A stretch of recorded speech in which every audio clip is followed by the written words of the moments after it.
Hello' student, আজি আমি discuss কৰিব গৈ আছো আইডিয়েল গেছৰ বিষয়ে। তো যেতিয়া আমি ফিজিক্সত কি পঢ়ো, কাইনেটিক থিয়ৰী অফ গেছটো পঢ়ো বা চেপ্টাৰটো পঢ়ো, তেতিয়াহ'লে কি হয়, আমি এই গেছটো বাৰে বাৰে পাই থাকো, আইডিয়েল গেছ। তো একচুৱেলি আইডিয়েল গেছ হয় কি?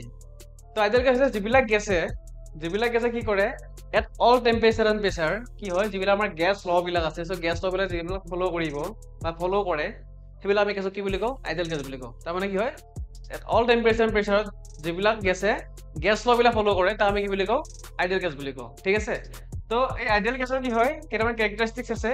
এই আইডিয়েল গেছবিলাকৰ কি হয়, কেৰেক্টাৰিষ্টিক কেইটা হৈছে যে এইবিলাক কি হয়, চাইজ বিলাক বহুত বেছি সৰু হয়, মানে নেগলিজিবল হয়। চাইজৰ নেগলিজিবল। অ'কে, এণ্ড দেন সিহঁতৰ মাজত যিবিলাক ইণ্টাৰমলিকুলাৰ ফৰ্চেছ অফ এট্ৰাকশ্যন বা ৰিপালশ্যন আছে, সেইবিলাক কি হয়, তাত আমাৰ নাথাকে in case of ideal gas. So' এইটো হৈছে আমাৰ কি, এইটো হৈছে আমাৰ আইডিয়েল গেছৰ এটা কনচেপ্ট হয়। তো এনেকুৱা ধৰণৰ ভিডিঅ'বিলাক পাই থাকিবৰ কাৰণে আমাৰ যিটো কিউবাত চাইন্স চেনেল আছে, সেইটো আপোনালোকে ফ'ল' কৰিব। Thank U.